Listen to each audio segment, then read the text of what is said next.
Bonsoir. Parlons transformation. Je vais faire mon philosophe, mon faux philosophe. Le gars qui se pose des questions. Mais je me pose toujours des questions en fait. C'est quelque chose aussi longtemps que je remonte dans mon histoire. Se poser des questions. Questions parfois sans réponse. Et c'est à force de se poser des questions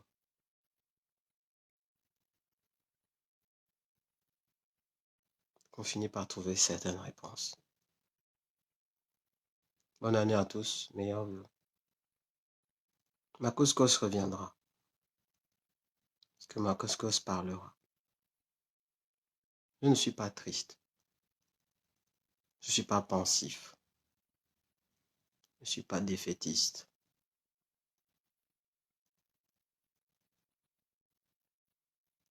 Mais je me pose des questions. Je pense que quand vous aurez fini ce live, vous allez apprendre certaines choses. Je vous prie déjà de le partager. Je ne sais pas combien de temps il va prendre, mais restez juste attentifs.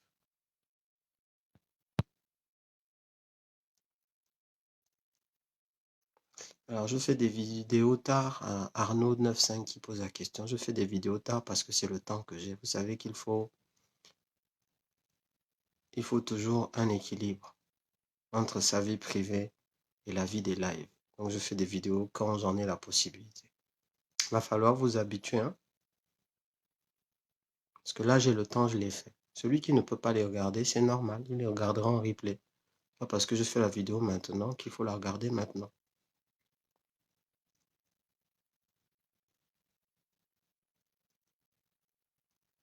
Alors,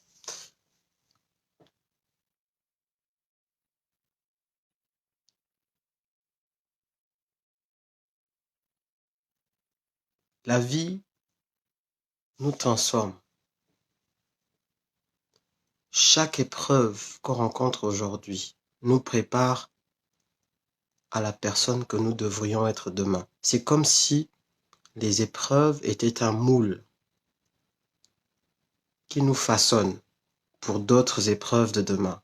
Et entre deux épreuves, il y a le calme, la sérénité, la paix, la jouissance de la vie, l'épanouissement. Chacun s'épanouit avec ce qu'il peut. Nous ne sommes pas tous faits de la même manière. Certains peuvent s'épanouir avec des livres, d'autres peuvent s'épanouir avec des vidéos, d'autres peuvent s'épanouir avec des films, d'autres peuvent s'épanouir avec la pêche, la chasse et tout ce que vous savez, le sport.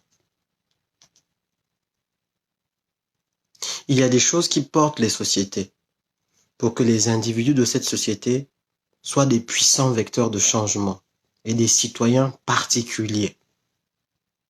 Chaque société a ses choses. Dans certaines sociétés, ça va être l'art. Ça va être la culture commune.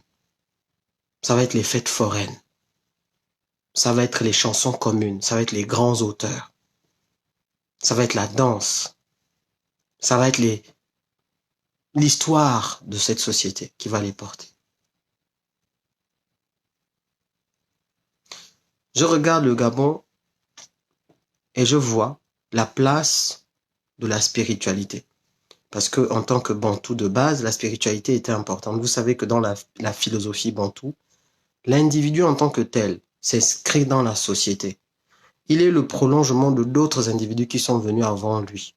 Et lui-même, il va prolonger sa propre vie au travers d'autres individus. Dans la philosophie Bantou, les morts n'étant pas morts, ils participent à la vie des vivants. Ça veut dire que moi qui suis là dans la psychologie et la philosophie Bantou, je ne suis pas que moi. Je suis entouré de tous ceux qui avant moi sont partis et m'ont laissé pas seulement leur ADN, pas seulement leur ADN, ils m'ont laissé plus, un peu d'eux-mêmes, comme vous. C'est ça la philosophie bantou. Donc, à partir de ce moment-là, lorsque nous avons reçu les religions, cette spiritualité que nous avions s'est greffée aux religions. Vous allez suivre mon cheminement un peu jusqu'au bout, mais je pense que vous risquez d'apprendre des petites choses. Alors aujourd'hui, ce qu'on appelle par exemple les religions, importées d'ailleurs, elles sont un mélange de cette spiritualité traditionnelle que nous avons tous et qui est très présente chez le Bantou, parce que le visible et l'invisible se mélangent, et de la manière d'aller vers cette spiritualité qu'on appelle aujourd'hui la religion. Vous suivez? Les lieux où on pratique donc les cultes sont des lieux qui ont deux natures. Une nature spirituelle qui est commune à tout le monde et une nature religieuse qui est un choix d'organisation pour pouvoir accompagner le spirituel. C'est quoi le spirituel? Vous êtes dans la quête spirituelle quand vous vous posez des questions sur le sens de votre vie, sur pourquoi vous avez tel ou tel comportement, pourquoi parfois il vous arrive de tourner en rond sur telle ou telle attitude, pourquoi telle ou telle chose vous affecte plus que telle ou telle autre, pourquoi certains meurent et pas vous, pourquoi des gens qu'on est en droit d'apprécier, qui sont appréciables, partent avant les autres, pourquoi vous avez perdu votre fille, votre fils, votre frère. Ce sont des quêtes spirituelles et des questionnements spirituels. Ces questionnements-là sont répandus chez tous les êtres humains. Et quand on n'a pas les réponses adéquates à ces questionnements, on peut très mal vivre sur Terre. Quand on n'a pas de sens à sa vie, on peut très mal vivre sur Terre. C'est le résultat d'études très scientifiques. Donc, le spirituel, c'est la chose la plus répandue dans le monde. Si vous ne vous êtes jamais posé de questions sur le sens de certaines choses, c'est qu'il y a un petit souci dans votre évolution. Vous êtes envahi par le bruit. Parce que le spirituel arrive souvent dans les moments où on observe sa vie.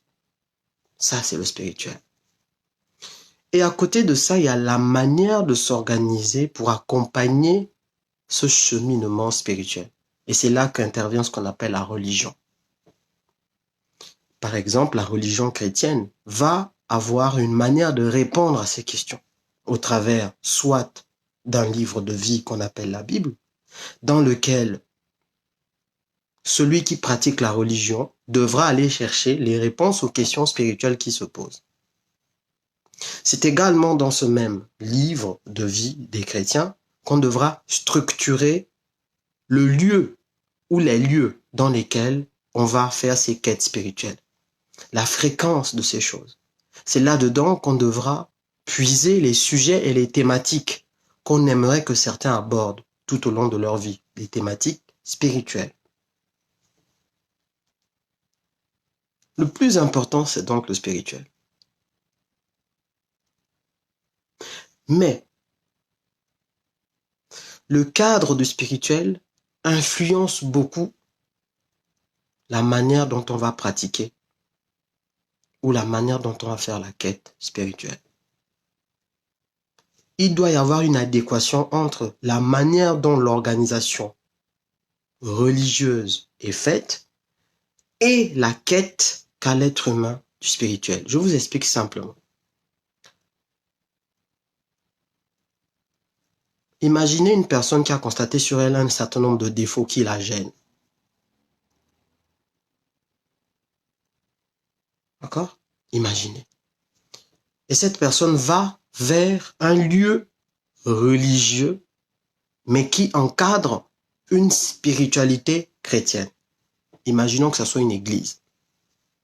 Quand cette personne va entrer dans ce lieu-là, elle n'est pas venue pour le côté organisationnel. Elle est venue pour sa quête. Je n'ai pas de travail, je ne comprends pas pourquoi. Je n'ai pas de mari, je ne comprends pas pourquoi. J'ai perdu quelqu'un et ça affecte ma vie. J'ai tel ou tel souci, le spirituel. Le but serait que le lieu dans lequel cette personne se rend pour répondre à ces questions spirituelles transforme cette personne vers le meilleur, lui permettre d'avoir des réponses aux questions si possible. S'il n'y a pas de réponse aux questions, accompagner au moins vers un cheminement qui permettrait à la personne d'attendre ou de chercher plus loin que ce qu'il savait pour trouver potentiellement des questions, et aussi de permettre à cette personne de continuer à mener une vie d'épanouissement malgré les questions qui seraient résolues ou pas. Et du coup, cette personne, quand elle repart dans son lieu de vie, parce que là, elle va dans le lieu de culte, puis elle repart dans son lieu de vie, normalement, elle doit être transformée pour le meilleur. C'est en cela que le lieu de culte devient un lieu positif pour cette personne. C'est en cela qu'on va dire que c'est un lieu dans lequel cette personne va rayonner. Et je vous rappellerai que le rayonnement est une caractéristique principale de la lumière. La lumière rayonne. Donc, lorsque vous partez de chez vous, assombri par des lumières noires de vos questionnements spirituels, et que vous allez dans un lieu de pratique d'un culte qui est censé répondre à vos questions spirituelles, vous devez sortir de là avec un rayonnement qui vous amène vers le meilleur. C'est ainsi qu'on va évaluer le bien fondé de votre pratique religieuse, cultuelle, spirituelle. Alors, je jette un regard critique sur les lieux de pratique cultuelle et religieux et spirituelle du Gabon. Le lieu qui accueille le plus de monde, en tout cas qui est le lieu privilégié aujourd'hui, c'est les églises. Prenons ce cas-là, les églises. Donc, ça veut dire, par rapport à ce que je viens de dire, que si une personne part de chez elle et qu'elle décide d'aller dans une église, quand je parle de l'église, il y a deux sens. Il y a l'église en tant que principe et il y a l'église en tant que lieu qui matérialise le principe. Le principe de l'église, d'après la foi chrétienne, c'est un corps immatériel auquel ceux qui ont décidé de marcher avec le Christ comme disciples sont tout de suite rattachés. Le principe de l'église. La matérialisation, c'est un lieu physique qui peut être une maison, qui peut être une enceinte, qui peut être une cathédrale, qui peut être ce que vous voulez, dans lequel ces personnes-là viennent justement s'associer avec d'autres qui font partie avec eux de l'église de principe. Donc là, ils vont matérialiser physiquement un ensemble qui appartient à cette église de principe. Toujours est-il que, quand ils viennent ensemble, le but c'est qu'en sortant de là, on reconnaisse qu'ils ont reçu un rayonnement, qu'ils sont devenus les lumières, qu'ils sont censés être lorsqu'ils vont au contact de ce lieu de culte. Que les transformations qui devaient s'opérer sur eux, ces transformations sont effectives. Et du coup, c'est comme ça qu'en revenant dans le lieu de vie, ils vont influencer leur milieu pour que la lumière qu'ils ont en eux, cette lumière puisse impacter d'autres dans leur lieu de vie traditionnel. En gros, l'église est comme un endroit qui va encaisser les choses, encaisser les gens, les transformer et les renvoyer dans le milieu d'évolution naturelle. C'est ainsi que normalement, quand on écoute le Christ, il dit « Vous êtes le sel de la terre et vous êtes la lumière du monde. » Vous qui? Vous, ceux qui ont décidé de marcher avec moi, c'est-à-dire vous que j'ai transformé. Je parle de la pratique religieuse dans les églises. Je parlerai de la pratique religieuse dans d'autres milieux, mais le principe est le même. Le même. Jusque-là, on avance. Je vais regarder vos remarques après. Qu'est-ce que l'Église absorbe en fait? L'Église absorbe des individus qu'elle va mouler. Comme si vous étiez de la matière première à l'état brut, que vous arrivez quelque part en cherchant une raison à votre existence et que l'Église va vous former un corps, vous donner une forme. Au travers de quoi? Au travers des messages que vous allez entendre, au travers des lectures que vous allez recevoir, au travers des pratiques que vous allez y faire, au travers des choses que vous allez y accepter.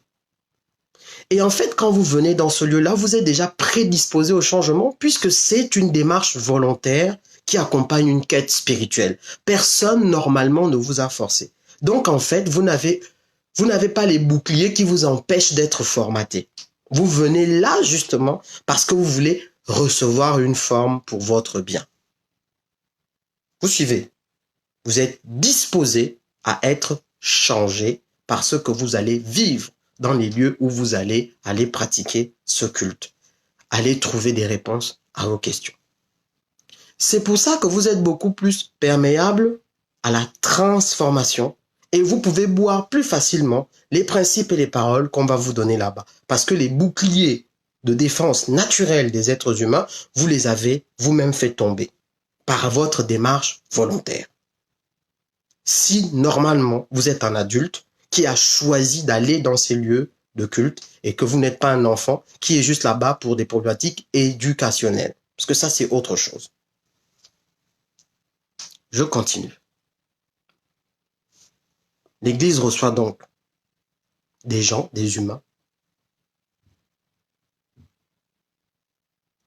et elle est capable de transformer leur mentalité en ce qu'elle veut. Si c'est pour le bien, vous allez avoir des gens qui ont une mentalité qui va transformer leur environnement. Avant, vous ne saviez pas que vous pouviez investir. Vous arrivez quelque part avec des questionnements spirituels, mais vous découvrez un moulage qui vous permet de repartir dans la société comme un investisseur. Vous ne saviez pas que vous pouviez parler, exhorter, parce que exhorter, c'est de prendre la parole et de s'adresser aux gens de telle sorte que vous pouvez les galvaniser, les encourager. Vous ne saviez pas le faire, vous n'aviez pas la volonté de le faire, vous n'avez pas de sens à votre vie avant d'aller dans cette église. Mais quand vous sortez de là, vous avez cette capacité, cette envie et cette volonté, animée par quelque chose que vous avez reçu dans ce lieu-là. Cette chose est spirituelle, mais elle a une retombée totalement spirituelle, mais aussi à la fois fortement humaine, parce qu'elle va impacter les autres.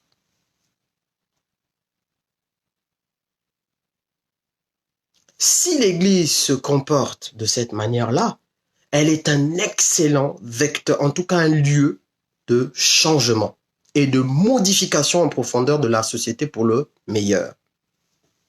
Une deuxième chose que l'Église va capter, c'est le temps. Pourquoi?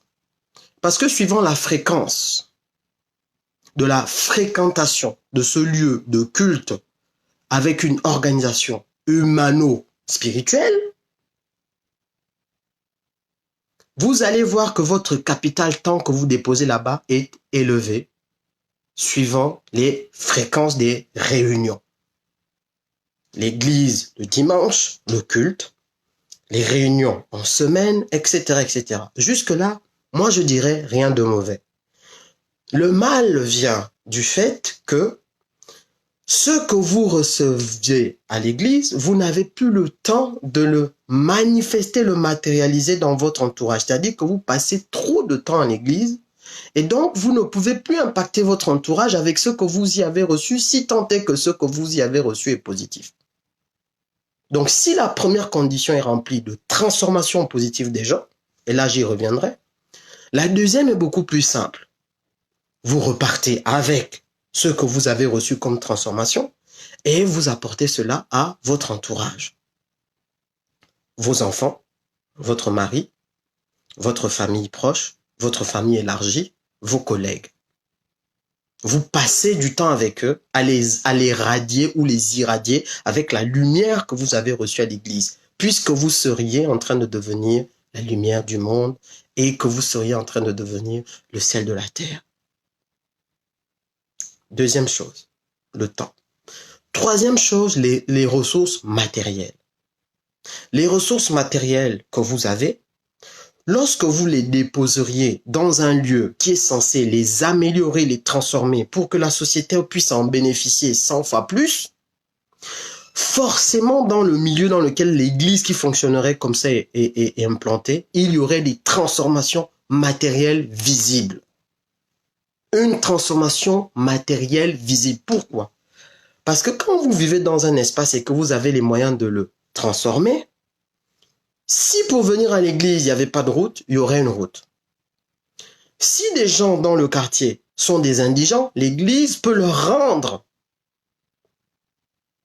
le moyen de sortir de leur condition d'indigents, que eux ils viennent à l'église ou pas.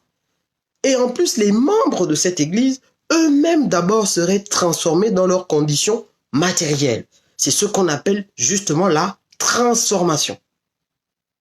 Tu es venu comme si, tu repars mieux que quand tu es venu. Et là, quand on regarde cette église avec juste ces trois composantes que je viens de dire, ces ressources qu'on lui dépose et le bénéfice qu'elle apporte à ces ressources-là, c'est une église qu'on ne peut que encourager. L'église devient un bénéfice dont même les critiques seraient des critiques à terre, parce que tout ne peut pas être parfait. Là, on est dans quelque chose qui tend vers l'excellence, où on ne sera pas forcément excellent, mais au nom du fait que ça apporte du bien social et du bien aux individus, du bien à la société, on se dit, même si moi je ne suis pas chrétien, même si moi je ne crois pas en ce en quoi ils croient, je pense que ce qu'ils font a une valeur sociale, sociétale et spirituelle. Parce que n'oublions pas, l'être est spirituel en très grande partie. Maintenant, pour chaque point, je vais vous dire le problème qu'on a au Gabon. D'abord, le problème de formatage des individus. Tout part de l'objectif de certaines églises.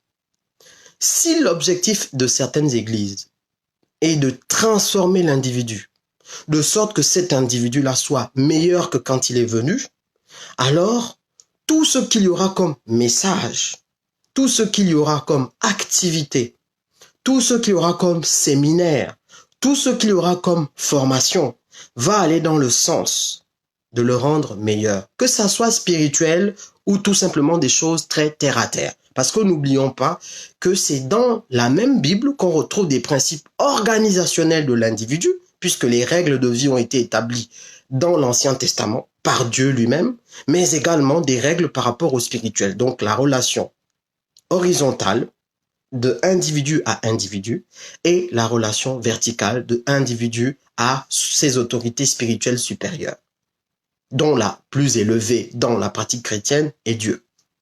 Donc les deux dimensions seraient traitées dans les messages, les conférences, etc., etc., pour le meilleur. Posons-nous donc la question sur ces éléments de formatage dans les églises du Gabon. Aujourd'hui, une des principales dérives est le fait d'inculquer aux gens la peur. La peur. Or, un individu qui a peur ne peut pas s'épanouir. Parce que la peur vous fait faire des choses qui ne sont pas toujours des choses réfléchies. La peur vous fait prendre des décisions qui ne sont pas forcément les décisions les plus justes que vous auriez dû prendre. Et on oublie de vous dire quelque chose dans cette transmission de la peur. C'est que quand on lit bien le livre qu'on appelle la Bible, on n'y voit que des exemples de courage. Parce que normalement, la foi en un Dieu qui est le Dieu de cette Bible et dont les chrétiens pensent qu'il est le Dieu de toute l'humanité, cette foi a toujours transcendé la peur. Elle est totalement opposée à l'esprit de peur. D'ailleurs, vous allez retrouver dans ce livre qu'on appelle la Bible des références au fait qu'on n'a pas donné aux chrétiens un esprit de crainte, un esprit de peur, un esprit de terreur. Vous allez entendre aujourd'hui des chrétiens qui donnent la dîme parce qu'ils ont peur d'être pauvres et de ne pas être bénis. Comme si ceux qui ne sont pas chrétiens et qui donc ne donnent pas la Bible sont les gens les plus pauvres du monde. Je parle en matériel. Là, je dis bien, prenez un chrétien, dites-lui, pourquoi tu donnes la dîme? Je donne la dîme parce que si je ne la donne pas, Dieu ne me bénira pas. Donc, en gros, si je ne donne pas ces 10%, Dieu ne me le rendra pas en espèces. Donc, je me pose la question, ça veut donc dire que les païens qui ne donnent pas la Bible, eux, sont les plus pauvres. Or, c'est faux. Ce qui revient à dire qu'on a inculqué un esprit de peur exprès à ces chrétiens-là pour qu'ils donnent la Bible. La dîme, pardon. Vous suivez? Non pas pour qu'ils aient envie de participer à une œuvre spirituelle qui est bénéfique à tous, Non pas pour qu'ils s'épanouissent dans cette œuvre spirituelle, mais pour qu'ils aient tellement peur qu'ils soient dans la contrainte de donner. Pourquoi tu vas à l'église tous les jours? Ce qui peut s'expliquer par le fait que ça te plaît d'aller à l'église. Non, je vais à l'église tous les jours parce que il y a trop de démons et de mauvaises choses sur cette terre. Si je ne vais pas à l'église, les démons vont prendre possession de moi, ils vont m'influencer et on ne sait jamais. Je peux même mourir du jour au lendemain parce que je ne serai pas allé à l'église.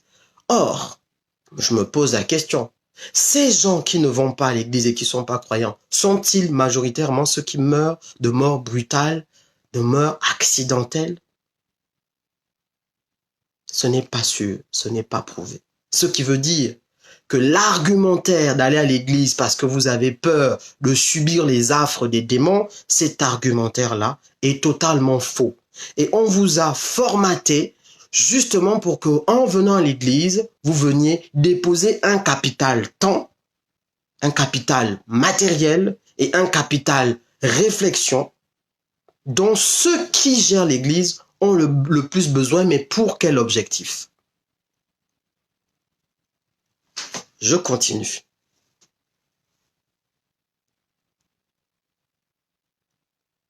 Pourquoi ne faut-il pas prendre position pour la justice dans la situation où l'injustice est clairement établie et qu'en tant que chrétien, on ne peut pas se ranger du côté de l'injustice? Je parle de l'injustice, je ne parle pas d'individu, parce que n'oubliez pas, nous sommes en train de parler d'un lieu où les principes et les idées, les idéologies, le dogme sont plus importants que les individus qui incarnent ces choses. Donc, normalement, un chrétien n'a pas un adversaire. Un chrétien a juste des positionnements. Et ces positionnements lui définissent de manière naturelle des gens qui vont aimer et d'autres qui vont pas aimer. Mais son objectif n'est pas d'avoir d'adversaire. L'objectif du chrétien n'est pas d'être pour ou contre quelqu'un.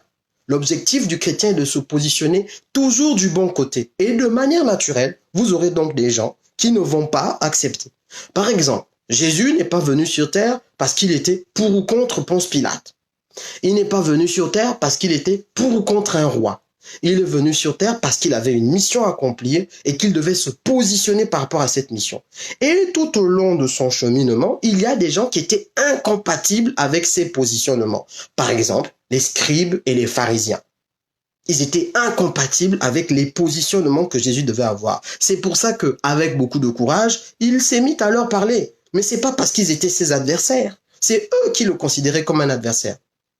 Mais lui, le courage de la foi lui permettait justement de dire la vérité en toutes circonstances et de se positionner toujours. Ne pas être dans la neutralité coupable. Parce que le positionnement est beaucoup plus important pour un chrétien que pour n'importe quelle autre personne. C'est le positionnement du chrétien qui va changer la société. C'est le positionnement du chrétien qui va modifier en profondeur ce qui ne va pas. C'est le positionnement du chrétien qui va faire qu'on reconnaisse en lui qu'il est le petit Christ. C'est un positionnement qui est vertical, c'est-à-dire sa relation avec Dieu, et c'est un positionnement qui est horizontal, c'est-à-dire sa relation dans la nation et dans la société. Ne négligez pas l'un au bénéfice de l'autre. Parce que tant que vous serez sur terre, vous serez amené à avoir des relations horizontales. Tant que vous serez sur terre. Et ces relations horizontales sont sociales. Elles sont nationales, intranationales et internationales. Parce que la Bible parle de nation. Donc je reviens à mon propos. Le chrétien va donc craindre de se positionner parce qu'on lui a communiqué un esprit de peur. Mais peur de quoi? Peur de perte d'avantage. Ah, mais quand tu te mets à critiquer, parce que lui, il pense qu'on critique un régime parce que c'est le régime qu'on veut combattre. On ne combat pas le régime, on combat ce que le régime fait de mal. Et à partir de ce moment, le régime lui-même devient, de manière totalement naturelle, l'adversaire par rapport au positionnement de justice qu'on a. Ce n'est pas nous qui faisons du régime les adversaires. C'est eux-mêmes qui, en créant l'injustice, deviennent les adversaires de ceux qui se positionnent pour la justice. Donc, vous n'allez pas combattre un régime. Vous allez combattre le mal. générés par un régime. Même si le régime change et que les individus changent, tant que ceux qui vont remplacer ces individus-là, eux, seront générateurs de mal, vous serez toujours dans le même positionnement parce qu'un chrétien ne peut pas se ranger du côté de l'injustice. Si tant est que l'injustice est avérée, or c'est le cas. Après avoir pris du recul, comme le demande la Bible, après avoir analysé les contours du problème, on se rend compte qu'il y a des gens qui sont générateurs d'injustice. Vous vous promenez dans la rue.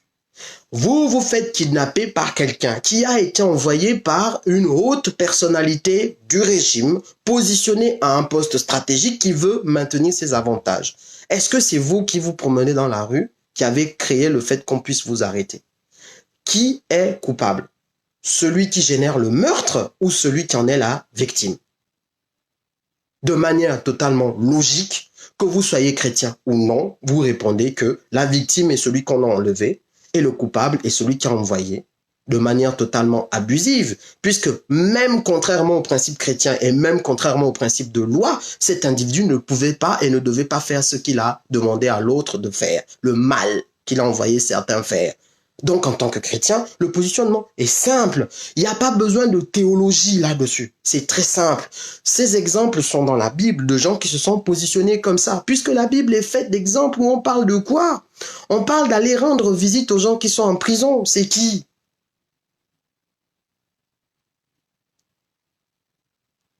On parle de donner à manger à ceux qui n'ont pas à manger. On parle d'aller assister la veuve et l'orphelin. Si pour vous, tout n'est que par rapport à votre définition de l'évangile qui n'est que pseudo-religieux, sachez que c'est Dieu lui-même dans la Bible qui a institué la manière dont les rapports entre humains doivent être faits. La preuve, c'est que beaucoup d'États dits aujourd'hui judéo-chrétiens, dans leurs principes fondamentaux de la nation, on retrouve tout simplement des éléments qui sont issus de livres religieux, notamment de la Bible, chez les judéo-chrétiens. Donc, ça veut dire que les règles que Dieu a établies entre des humains, tu ne convoiteras pas la femme de ton prochain, tu ne voleras pas, tu ne tueras pas, qui sont des règles à la fois spirituelles et des règles sociales, ces règles-là, aujourd'hui, ont été carrément prises par certaines sociétés, par certains pays, et transformées en textes de loi. Ce qui veut dire que logiquement, le chrétien doit être le premier à défendre l'application de ces règles. Si le chrétien abandonne la défense de l'application de ces règles au motif que lui, il ne doit s'occuper que du spirituel, c'est qu'il est en train de démontrer à la face du monde qu'il n'a rien compris au livre de vie qu'il lit et à la pratique spirituelle qu'il est censé avoir. Parce que la relation est horizontale et elle est verticale.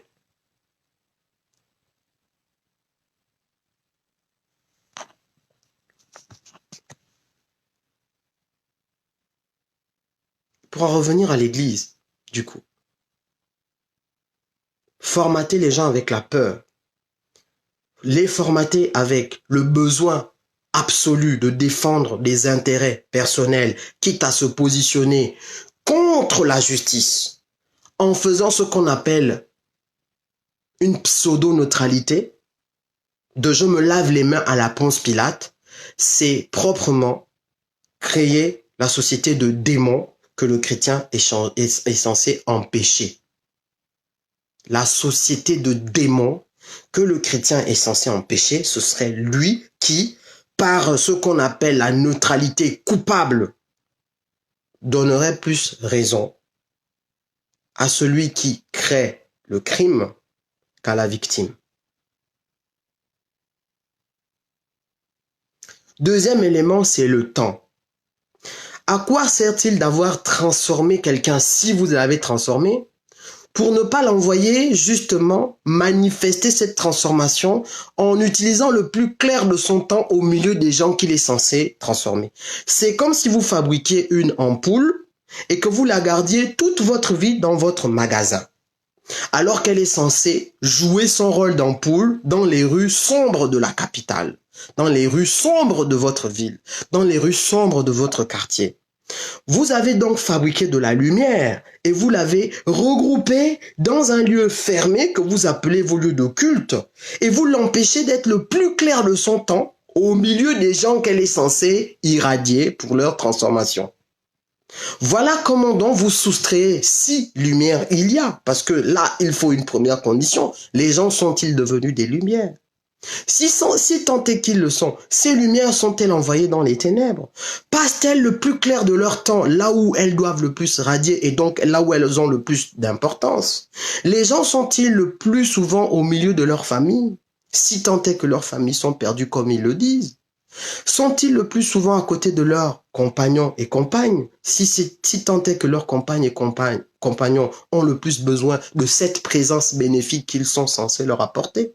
Sont-ils le plus souvent près de leurs collègues? Sont-ils le plus souvent près des lieux qui ont besoin soi-disant de leur lumière? Si la réponse à cette question est non, alors on a un deuxième très grave problème. Or, c'est ce qu'on constate au Gabon. Les lumières chargées à 500 volts de flash irradiant qui, d'après ceux qui sont chargés, sont censés transformer la société, se retrouvent stockés dans les lieux qu'on appelle lieux de culte. À telle enseigne que c'est maintenant les ténèbres qui crient de désir après les lumières en disant « Oh lumière, revenez habiter au milieu de nous ». Je prends cette chose de manière ironique. Ça veut dire qu'on se retrouve avec des gens que vous appelez païens qui vous reprochent de ne pas être assez proche d'eux, de ne pas être assez avec eux. Mais c'est une ironie, c'est terrible. C'est terrible.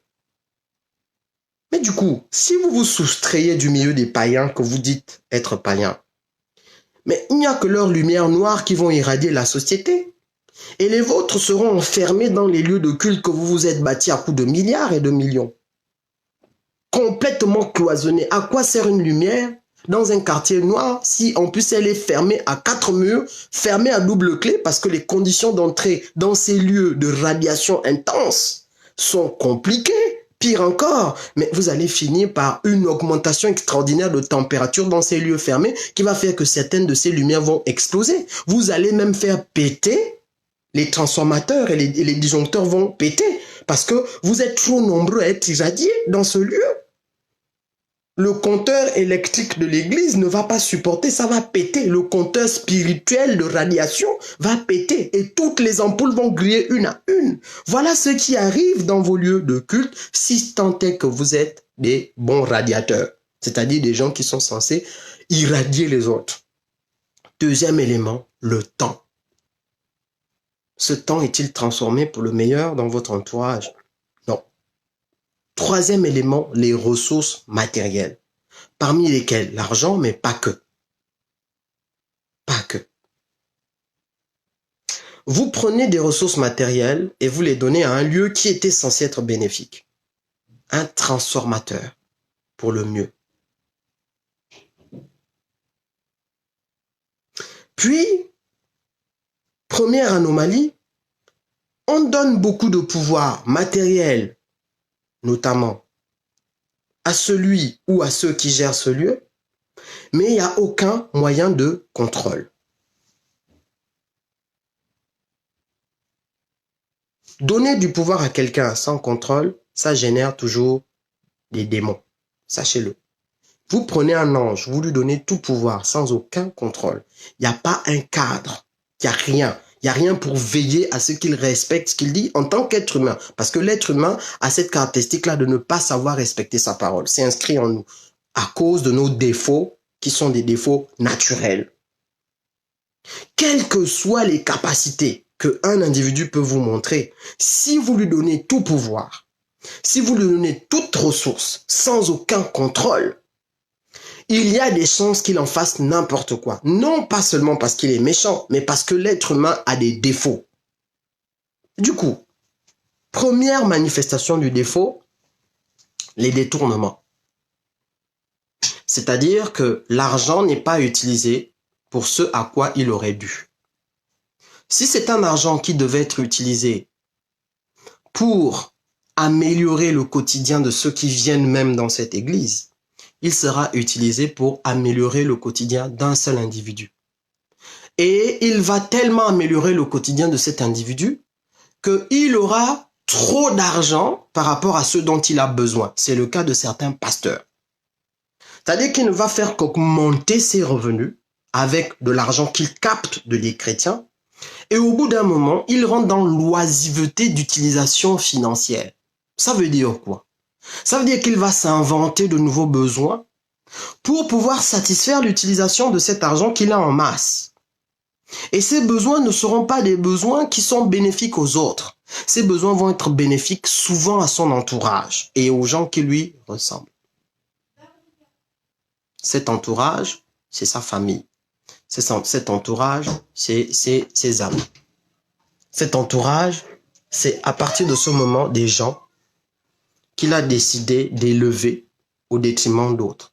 Cet entourage, c'est des collègues pasteurs qui vivent dans des pays, frères ou amis, et qui lui ont envoyé des petites missives, besoin d'une mission pour m'aérer l'esprit dans un pays nommé Gabon, Cameroun, etc.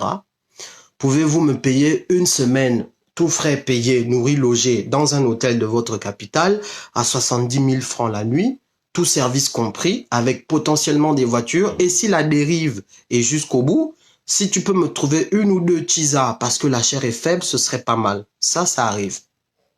Parce que les gens ont des défauts. Pas parce qu'ils sont des démons, parce qu'ils ont des défauts.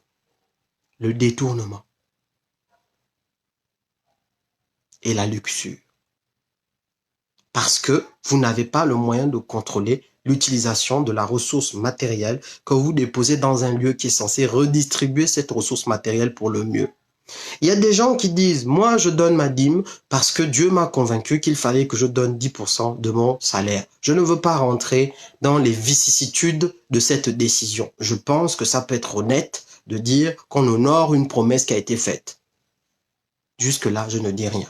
Mais quand vous donnez votre dîme, mais que vous ne contrôlez pas l'utilisation efficace ou la bonne utilisation de cette dîme, à quoi vous attendez-vous? Que cette dîme irradie la société? Qu'elle soit correctement utilisée pour l'œuvre, même spirituelle? Vous vous attendez à quoi? Ainsi donc, l'homme de Dieu va choisir autour de lui ses petits 12 apôtres.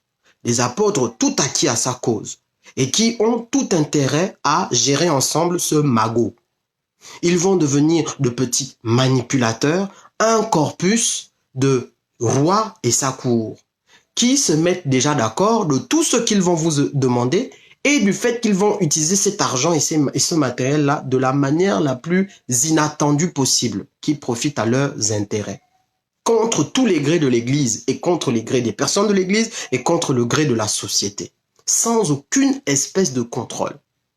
On ne fait que vous rendre des comptes et encore, la transparence zéro. Réfléchissez bien si dans le lieu que vous appelez lieu de culte aujourd'hui, où vous pratiquez votre culte et où vous donnez votre argent, si dans ce lieu-là, il y a zéro transparence sur l'usage de cet argent, sachez que vous avez fabriqué vous-même la nébuleuse qui détruit la société gabonaise. Parce qu'elle était censée la construire, mais maintenant, elle s'est retournée contre la société gabonaise. Je ne vous empêcherai pas et je ne vous dirai pas ne donnez pas. Je vous dirai ceci. Ne mettez pas de l'eau dans une voiture qui devait prendre du diesel et ne mettez pas du diesel dans une voiture qui devait prendre de l'essence. Ne mettez pas d'essence dans une voiture qui devait prendre de l'eau. Vous donnez le mauvais carburant à la mauvaise machine.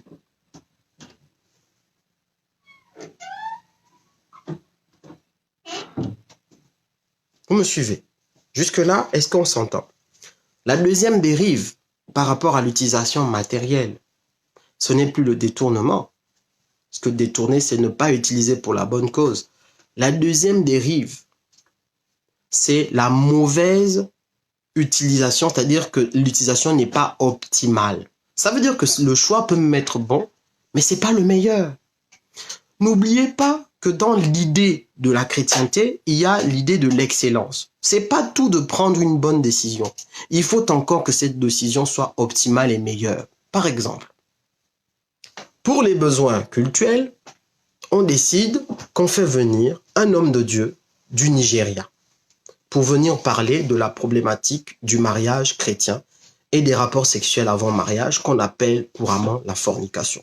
Je n'entrerai pas dans ceci ou cela, je vous donne cet exemple.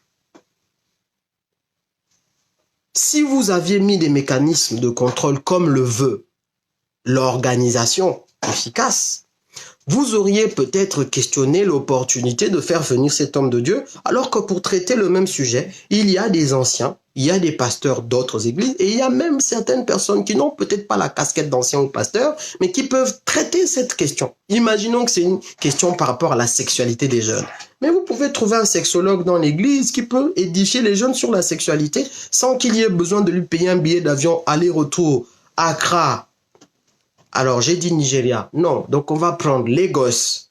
Lagos, Congo. Congo, Libreville. Pourquoi? Parce qu'il doit faire une escale au Congo pour pouvoir profiter des dîmes et des offrandes des Congolais. Puis de cette escale, il viendra à Libreville.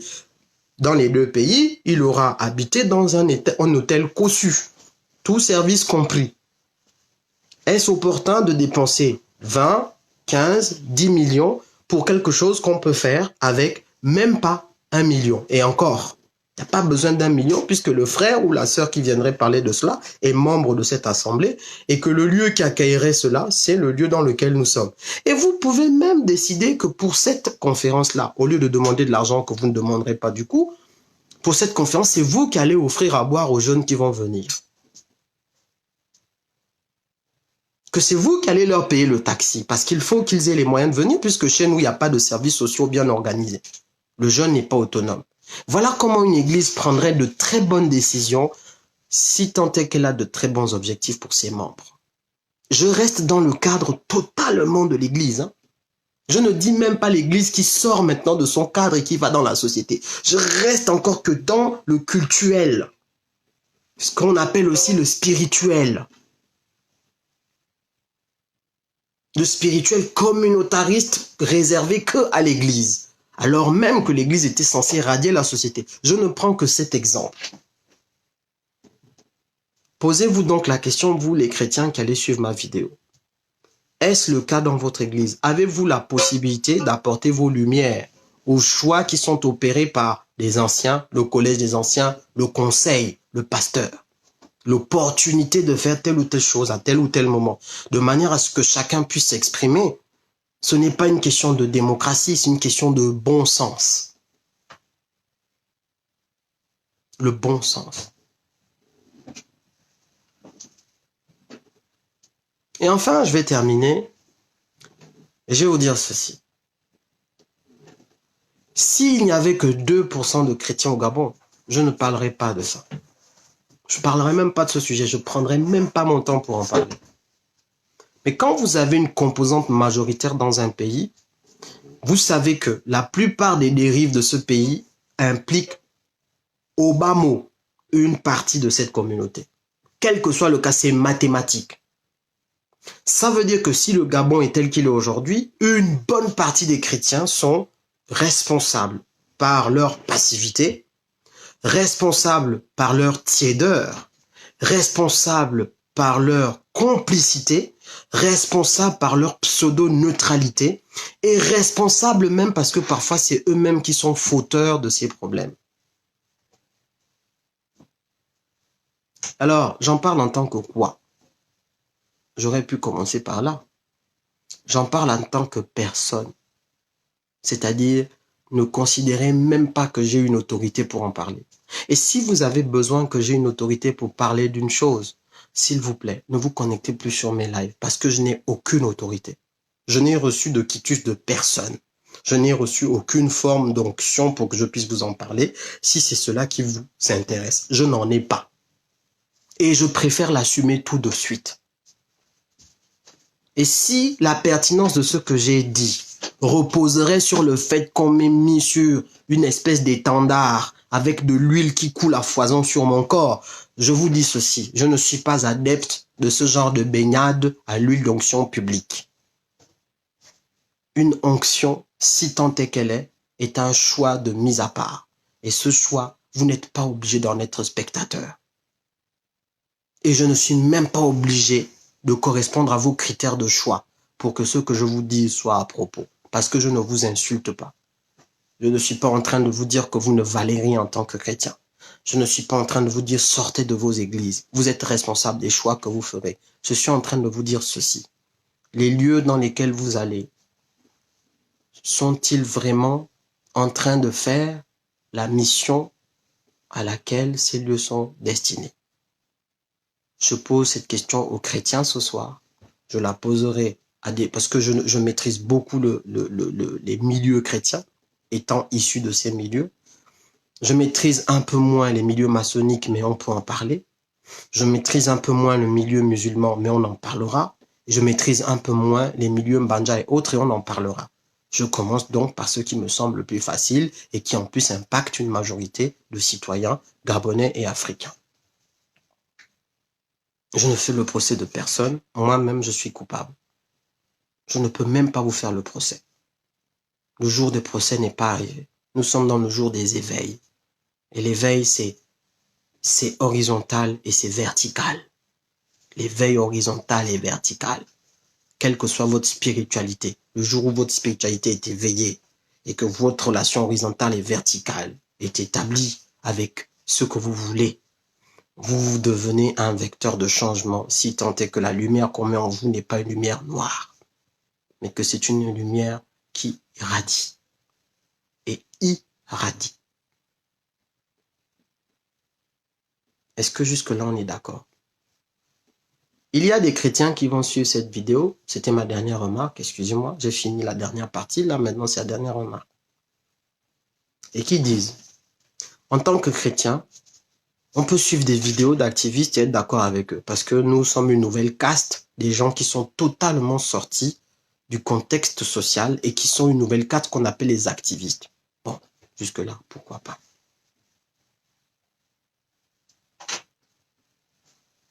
Ok? Donc, à partir de ce moment, je me dis, ils disent, nous pouvons participer à des lives, les écouter, être d'accord avec eux, parce qu'au fond, ce qu'ils dénoncent, c'est vrai. Ces activistes-là. Mais pour ce qui est d'être présents là où ils font leurs réunions publiques, là où ils font leurs réunions physiques, c'est là que s'arrête la limite de notre chrétienté et ce que nous autorise notre chrétienté. Parce que là, on rentre dans les choses de ce monde qui nous sont totalement interdites. Sans entrer dans est-ce interdit ou pas, ce qui peut être le sujet d'un autre débat, je vais souligner l'incohérence de ce positionnement. Je l'ai entendu de la part de certains, et il y a sûrement des gens qui suivent ce live qui vont avoir ce positionnement. Écoutez votre incohérence. Participer à un live, c'est être présent numériquement. C'est une présence digitale. Donc, c'est être présent. Refuser du coup de participer physiquement, donc d'être présent physiquement, ça dénote d'un problème qui est le suivant. Vous ne voulez pas apparaître, vous voulez rester caché. Or, en général, quand quelqu'un ne veut pas apparaître et qu'il veut rester caché, parce que là, vous êtes déjà sur mon live, donc vous êtes présent digitalement, mais vous ne voulez pas être présent physiquement et vous dites que c'est parce que la religion vous interdit cela, eh bien, ce problème relève encore une fois de ce que j'ai dit au début, c'est l'esprit de peur. Choisissez donc, soit vous êtes présent et vous pouvez l'être physiquement comme digitalement sans aucune limite, soit vous n'êtes pas présent et vous faites comme les témoins de Jéhovah qui disent « Nous ne participons pas à la vie terrestre, en tout cas pas à tout ce qui est revendication de l'organisation du vivre ensemble. » Voilà, donc nous ne suivons même pas les lives et nous ne suivons même pas autre chose. Même si je ne suis pas d'accord avec cela, je pense que ça commence à être un peu cohérent. Alors je ne vous inciterai pas à ne pas être présent numériquement parce que quand même, il faut vous engager. Je vous dirai ceci.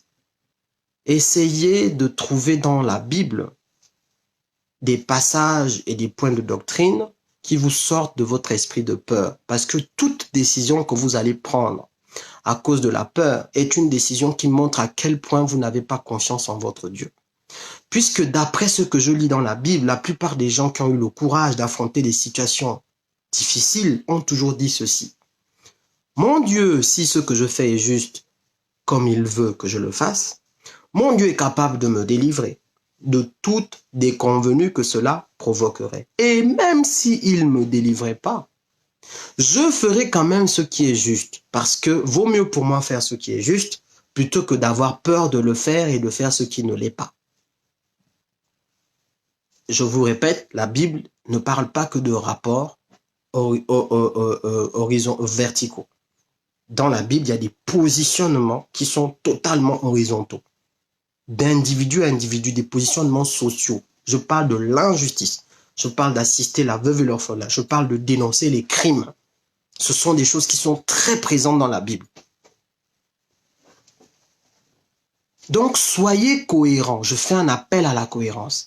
Si cette injustice vous prend aux tripes comme c'est le cas, et que vous vous dites que vous ne pouvez être présent que de manière numérique et que Dieu vous interdit d'être présent physiquement, sachez que vous êtes en train de vous tromper vous-même. Parce que être présent de manière numérique, c'est être présent. Vous êtes le numérique et le prolongement du physique. C'est-à-dire que physiquement chez vous, vous êtes déjà en train d'assister à la réunion. Même si c'est de manière numérique. Donc, vous êtes déjà en train de faire soi-disant le contraire de ce que vous disiez que vous ne deviez pas faire. Vous êtes dans l'incohérence. Peut-être que vous ne l'aviez pas remarqué. Je vous le fais remarquer. Changez votre comportement. Engagez-vous. Ne soyez pas froid. Soyez chaud. Mais si vous ne choisissez pas d'être ni froid, ni chaud, et que vous devenez tiède, c'est la tiédeur qui est punie. C'est la tiédeur qu'on vomit dans la Bible. C'est ce qui est écrit. Les gens chauds, au moins, sont chauds. Les gens froids, au moins, ils sont froids. Et tu peux les traiter en tant que tels, chaud ou froid. Mais les gens tièdes, ce sont des gens qui sont vomis d'emblée. On n'a même pas besoin de s'asseoir et réfléchir. Ce n'est pas permis d'être tiède quand on est chrétien, d'être neutre, d'être passif. Ce n'est pas permis, c'est écrit dans votre propre Bible. Et ce n'est pas que par rapport aux faits évangéliques. C'est par rapport au positionnement que vous devez avoir dans la relation verticale et horizontale, à tout moment. Je ne suis pas pasteur, je ne vous édifierai pas sur votre relation avec Dieu, mais je peux quand même, en tant que citoyen, parler de votre relation à l'autre, qui est un deuxième aspect de ce qui est traité dans la Bible. Spirituellement et physiquement.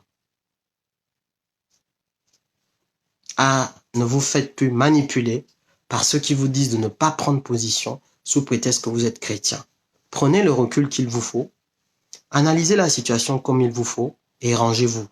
Soit vous êtes du côté de la dictature et vous le faites clairement, soit vous êtes du côté de ceux qui créent le crime et vous vous positionnez clairement, soit vous êtes du côté de l'injustice et vous vous positionnez clairement, soit vous êtes du côté des victimes et vous le faites clairement, soit vous êtes du côté de ceux qui subissent et vous le faites clairement, soit vous êtes du côté de ceux qui ont besoin d'aide, des orphelins, des veuves, et vous le faites clairement.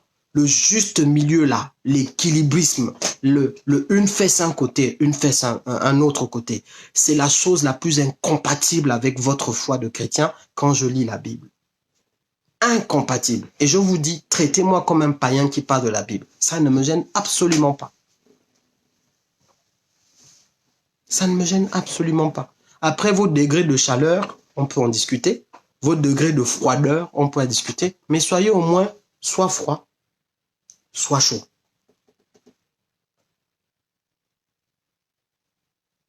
Soit froid, soit chaud. Ne soyez pas les disciples de Ponce Pilate. Son comportement n'est pas valorisé dans la Bible. Un monsieur qui a été tellement lâche qu'au lieu de prendre une décision dans un sens comme dans un autre, il a préféré prendre une bassine d'eau et se laver les mains. Qu'il se positionne, Ponce Pilate. Ne faites pas ressusciter ad vitam aeternam Ponce Pilate. Vous qui vous réclamez du Christ. Je m'arrête là pour ce soir. Merci de m'avoir écouté. Vous allez souffrir de m'entendre parler de chrétien et du christianisme, non pas parce que je fais une fixette, et je n'en parle pas comme un juste juge, parce que je ne suis pas juge et je ne suis pas juste. Il faut retenir les deux, je ne le suis pas. La seule manière d'être justifié si je l'étais, ce serait par une grâce qui m'est tombée dessus. C'est pas par mes comportements ni mes faits et gestes. Je suis assez adulte pour regarder mes comportements et voir que je suis pas digne de juger quelqu'un. Je ne suis pas digne. Et je ne vous parle pas en tant que que gros spirituel, qui va vous parler que de spirituel en tant que pasteur spirituel. Si vous venez sur ce live pour écouter un gros spirituel qui vous fait des théories spirituelles, s'il vous plaît, la prochaine fois que je parlerai de christianisme, coupez le live. Ne le suivez pas. Allez dans les églises et allez voir les pasteurs pour entendre ces choses-là. Moi, c'est pas ce que je vais vous apporter. Je vous apporterai ce que je suis. Le mélange que je suis en moi. Ça plaira à certains et pas à d'autres. Et c'est normal. C'est la vie. Mais c'est l'humilité que je dois avoir dans ma propre vie. De dire que je ne jugerai aucun pasteur. Je ne suis pas juge. Mais n'étant pas juge, j'ai le droit de dire, comme je le dis sur moi-même, quand je constate une anomalie sur moi-même, j'ai le droit de la constater sur des organisations qui sont censées améliorer le vivre ensemble et qui sont censées améliorer tout simplement l'épanouissement et la réalisation des Gabonais. Et s'ils ne fonctionnent pas comme il faut, je suis en droit de le dire clairement. Spirituel ou pas, ce n'est même pas la question.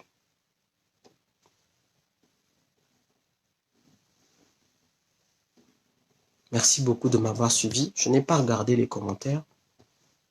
Le chrétien est froid au bouillant. Mercedes Nancy. En effet, Dieu vomit le tiède. Non, ils conduisent, mais ne convertissent. Non, ils conduisent, mais ne convertissent pas. Claire. Christ qui convertit et décide de se révéler à qui il veut. Sortant de l'ignorance, de la peur de périr. Ok, ça c'est Mercedes. Tu es juste en train de poser un jugement d'un bébé, mais la réflexion est bonne, elle te conduira vers la sagesse, et nous tous d'ailleurs. Mercedes Nancy, c'est très intéressant de me comparer à un bébé, parce que ça correspond totalement à la vision que j'ai de moi-même.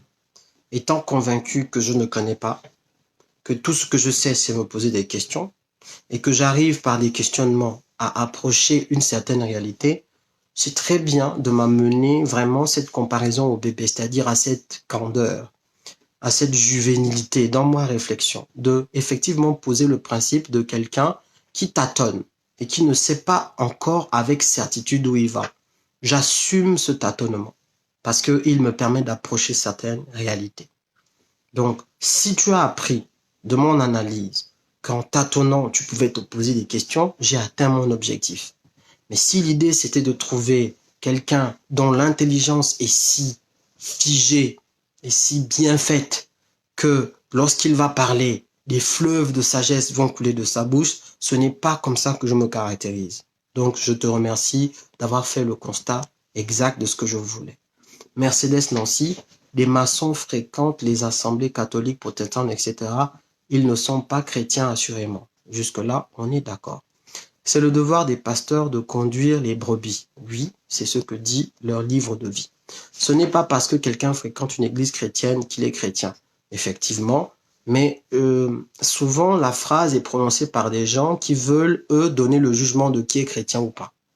Je pense, et ça c'est mon avis, je ne le partage qu'avec moi-même et avec ceux qui le partagent avec moi, la tentation de ceux qui veulent avoir des radar pro ou anti-chrétiens, cette tentation est que, en général, eux se considèrent comme les chrétiens parce que, évidemment, ils ne vont pas dire que eux, ils ne sont pas chrétiens.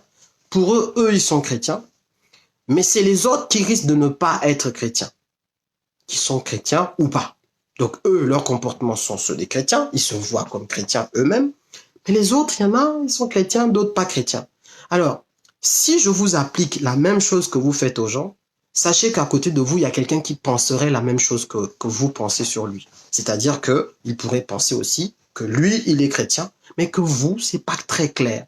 Du coup, si on applique ça à tout le monde, on se retrouve dans une société où il y a des radars. Tout le monde a un radar où, suivant ses humeurs et suivant l'adéquation ou l'inadéquation avec telle ou telle chose qu'il a vu chez l'autre et que lui ne voit pas chez lui, en tout cas il se voit bien et l'autre est mauvais, alors à partir de ce moment, celui qui ne manifeste pas ce qu'il faut manifester n'est pas chrétien, mais lui qui manifeste ce qu'il a regardé comme étant le plus important, lui, il est chrétien. On appelle ça s'auto-satisfaire soi-même. On appelle ça juger les autres sur des critères qui ne devraient pas être les vôtres, parce que c'est Dieu qui juge de qui est chrétien. Il a établi des choses qui permettent de reconnaître qui ne l'est pas ou qui l'est.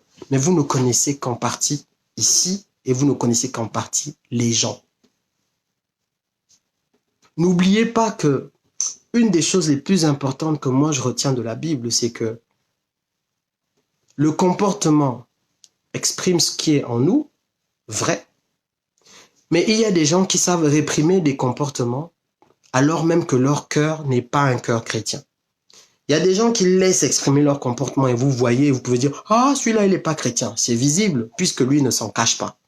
Mais il y a un autre qui va travailler une manière d'embellir ses comportements de telle sorte que ce ne soit pas possible d'identifier qu'il n'est pas chrétien.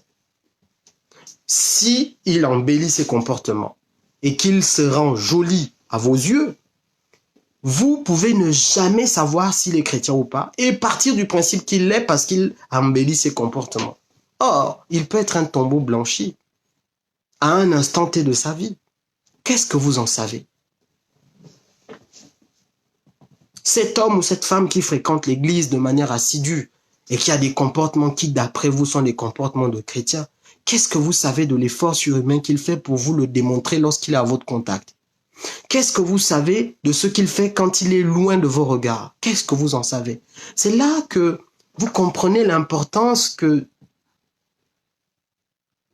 l'idée même que seul Dieu soit juge revêt. Parce qu'il semblerait, d'après les acceptions des croyants, que seul Dieu voit tout, connaît tout. Donc, normalement, c'est le seul qui est capable de savoir si quelqu'un cache des comportements et qui les révèle dans le secret de sa vie. Moi, personnellement, j'aimerais que vous me jugiez comme quelqu'un qui est pas le chrétien que vous auriez aimé qu'il soit. Jugez-moi comme ça. Ainsi, je pourrais librement continuer à chercher à me parfaire dans ma vie. Parce que au moins, vous aurez jugé que je ne suis pas chrétien. C'est facile. Faites comme vous sentez. C'est le choix que je vous donne. Ça ne me gêne absolument pas. Parce que au fond, comme c'est pas votre avis qui compte, si je suis croyant, c'est pas votre avis qui compte. Mais c'est pas grave ce que vous penseriez de quelqu'un. Parce que lui aussi, il peut le penser de vous. Et qu'est-ce que ça change à votre vie? Rien. Et qu'est-ce que vous changez à la sienne? Rien. Mais bien au contraire, vous seriez cantonné dans une vision chrétienne de vous-même et vous seriez en train de vous satisfaire de la nature chrétienne que vous vous donnez, ne sachant pas qu'il est possible que votre cœur, justement, par la manifestation de ce jugement, prouve que vous n'êtes pas vraiment chrétien.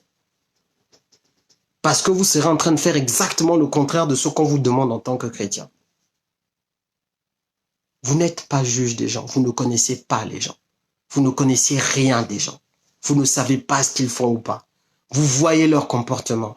Ils peuvent vous faire prendre conscience de certaines choses et de certains de leurs manquements.